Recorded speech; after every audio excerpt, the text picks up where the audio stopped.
ذَلِكَ بِأَنَّهُ كَانَتْ تَأْتِيهِمْ رُسُلُهُم بِالْبَيِّنَاتِ. Listen to this. It's such powerful advice from Allah Azza wa Jal. This is, by the way, I consider this surah the surah of the fruits, the benefits of faith. The first half of this surah is a summary of our faith, the practical summary of our faith.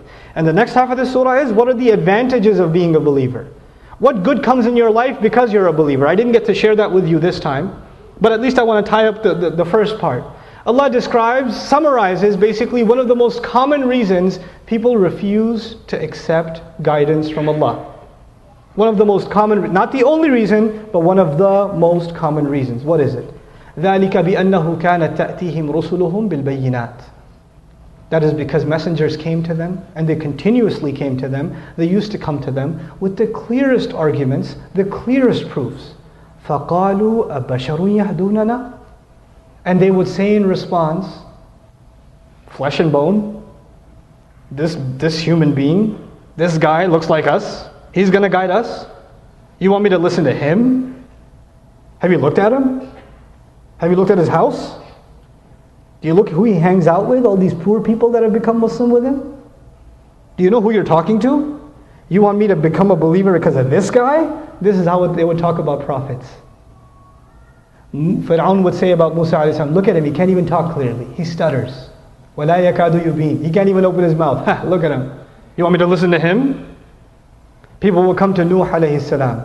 He would walk by them and they would إِسْتَغْشَوْا ثِيَابَهُم. They would pull their clothes in, like, don't touch me, old man, you're dirty. That's how they would talk to Nuh alayhi salam.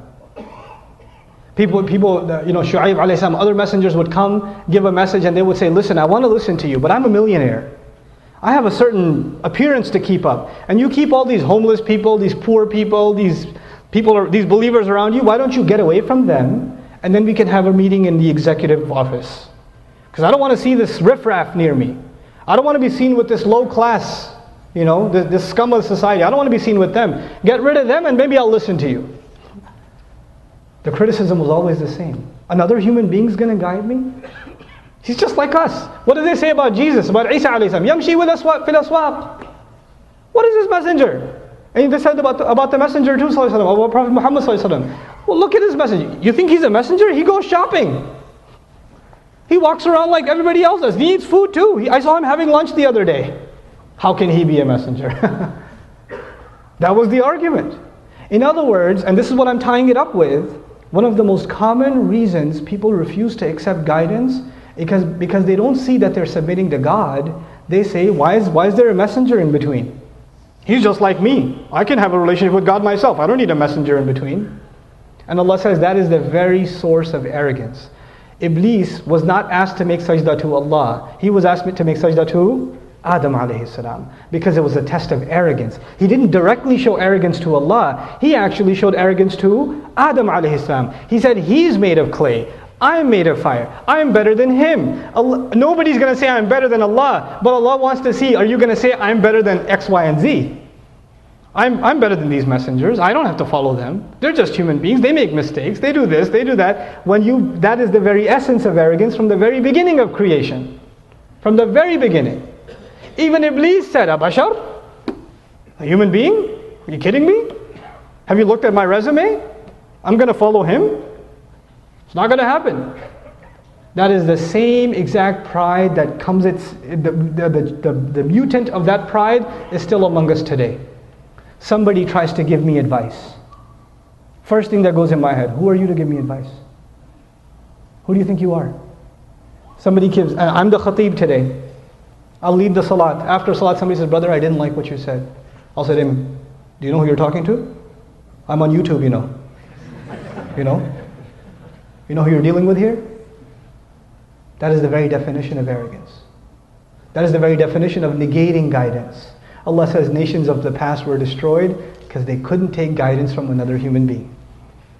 If the messenger is not with us today, his words, his instructions, his teachers, his students who teach on his behalf are here today.